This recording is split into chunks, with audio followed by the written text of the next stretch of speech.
여러분 안녕하십니까? MBC 뉴스데스크 계속해서 대전, 세종, 충남 소식 전해드립니다. 비정규직 직고용 문제로 벌어진 현대제철 당진제철소 파업이 20일 가까이 이어지고 있는데요. 고용 보장을 요구하는 노조와 자회사를 유일한 대책으로 내건 사측의 갈등이 팽팽해 해결 기미가 보이지 않고 있습니다. 역대 가장 긴 이번 파업의 쟁점과 전망을 고병권 기자가 취재했습니다. 지난달 23일 현대제철 비정규직 노조원들이 사내 통제센터를 기습 점거한 이후 19일째 파업이 이어지고 있습니다. 전체 6천여 명의 비정규직 가운데 40% 남짓인 2,600여 명의 조합원들이 참여하고 있습니다. 정규직 노조를 포함해 그동안 현대제철 당진제철소 파업은 길어야 일주일이었는데 이번 파업은 역대 최장 파업입니다. 급한 대로 수천 명의 빈자리를 대체 인력이 메우고 있지만 주 52시간 근무를 초과하거나 각종 안전사고가 발생하는 등 파업의 파장은 뚜렷하고 확대할 가능성이 큽니다. 노조는 고용 안정과 노사 협의체 구성, 조합원 자회사 채용 중단 등 세 가지를 요구하고 있습니다. 핵심은 현대제철의 자회사 문제를 둘러싼 의견 차이입니다. 저희는 이 문제를 조속히 해결하기 위해서는 현대제철이 당장 협의체에 나와서 결단을 하면 된다. 저희 그렇게 보고 있습니다. 이에 대해 현대제철은 노조의 대화 상대는 본사가 아닌 새로 바뀐 협력업체라며 선을 긋고 있습니다. 직접 고용 요구에 자회사를 만드는 등 원청으로서 책임도 졌다는 입장입니다. 통제센터 장기 점거와 손해배상 청구 소송 등 파업을 둘러싼 노사의 극한 대립도 대화를 막는 걸림돌입니다.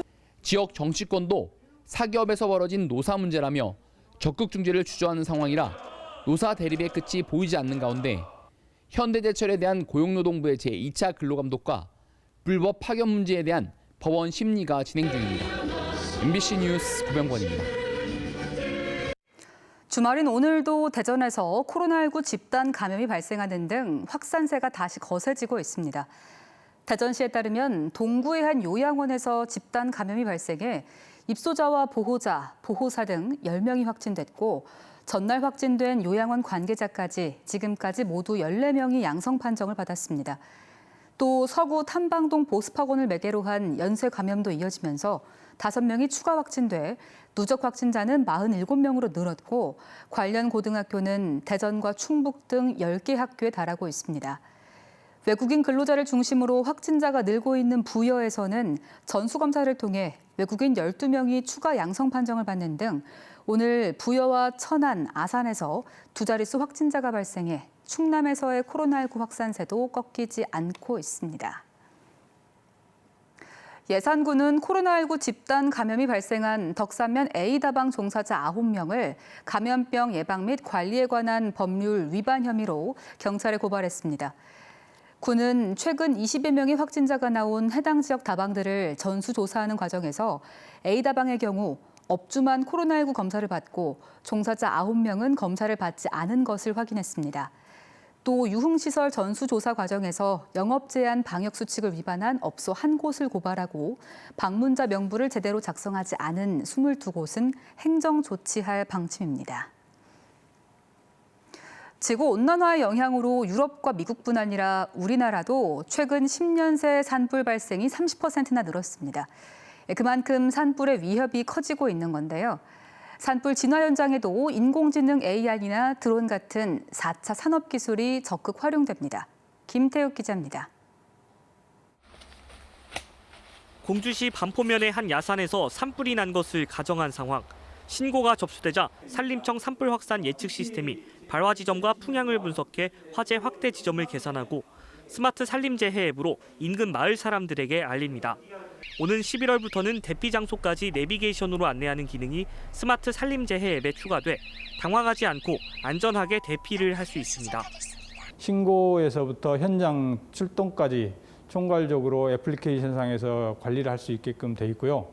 아울러서 드론이라든지 또는 기계화 장비를 이용한 산불 진화에 적극적으로 활용을 하고 있습니다.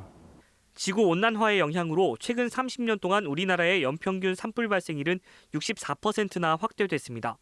또 최근 10년 사이 산불로 인한 피해와 면적도 각각 30.8%, 160%씩 증가했습니다. 산림청은 커지는 산불의 위협에 대응하기 위해 인공지능 AI와 드론 같은 4차 산업 기술을 현장에 적극 활용할 계획입니다. AI가 진화 우선순위를 결정해 진화 헬기와 인력 배치를 돕는 시스템을 내년 시범 도입하고 드론으로 실시간 산불 감시는 물론 진화탄을 실은 산불 진화용 드론도 현장에 투입해 효율성을 높입니다. 4차 산업의 핵심 기술을 적용한 기술 개발로 산불 예방 및 현장 대응 체계를 더욱 고도화시켜 나가겠습니다. 또 기존 산불 감시용 CCTV는 대형 산불 위험이 큰 동해안 지역을 중심으로 불꽃과 연기를 자동 감지할 수 있는 지능형 CCTV로 보급을 늘리는 한편 오는 2026년까지 낡은 중소형 헬기 13대를 중대형으로 교체하고 야간에도 산불 진화를 할 수 있는 대형 헬기 3대를 추가 도입하는 등 기존 장비 교체도 병행해 나갈 계획입니다. MBC 뉴스 김태욱입니다. 주말인 오늘 대전과 세종, 충남 지역은 오전 한때 안개가 끼는 곳이 많았지만 차츰 맑아져 본격적인 가을 날씨를 보였습니다. 낮부터 기온이 오르면서 한낮에는 다소 더웠고 휴일인 내일도 아침 기온은 16도에서 20도, 낮 기온은 28도에서 29도 분포로 일교차 큰 날씨를 보이겠습니다. 대전지방기상청은 북상하는 제14호 태풍 찬투의 이동 속도와 진행 방향에 따라 모레부터 날씨가 변동될 가능성이 크다며 기상정보에 유의해 줄 것을 당부했습니다. 충남도가 청년들에게 구직 준비비, 건강관리비 등으로 사용할 수 있는 청년 희망카드 지급을 추진합니다. 연간 지급 예상 금액은 1인당 30만 원이며 대상은 충남에 6개월 이상 거주한 19살에서 24살까지의 청년들입니다. 오늘 충남 내포 혁신 플랫폼에서 열린 청년의 날 기념 행사에 참석한 양승조 지사는 사회초년생을 대상으로 구직준비 경기와 문화활동, 건강관리 비용 등을 지원해 청년들의 어깨가 조금이나마 가벼워지도록 하겠다고 말했습니다.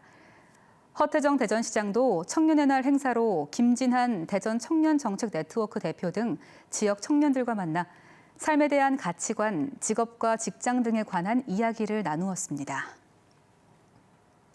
지난해 전국에서 아파트값 상승률이 가장 높았던 세종시가 올해 정반대의 흐름을 보이고 있습니다. 한국부동산원에 따르면 올해 들어 9월 첫째 주까지 세종 지역 아파트값 누적 상승률은 2.19%로 전국 17개 광역 시도 가운데 가장 낮았습니다.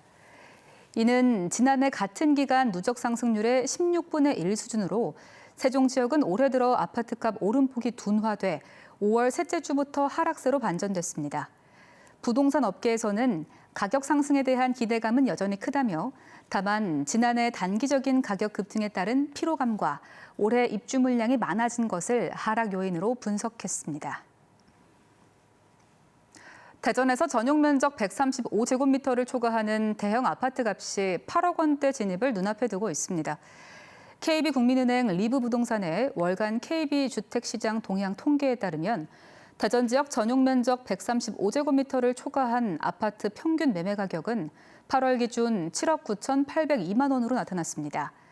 수년간 정체되어 있던 대전 지역 대형 아파트 값은 2019년 11월 5억 원을 돌파해 지난해 7월 6억 원대 진입했고 올해 들어 7억 원대로 상승하는 등 가파른 상승세를 보이고 있습니다. 이는 코로나19 여파로 재택근무 등 실내 활동이 많아지고 주택 공급 부족과 정부의 다주택자 규제로 이른바 똘똘한 한 채를 보유하려는 심리가 강해졌기 때문으로 풀이됩니다.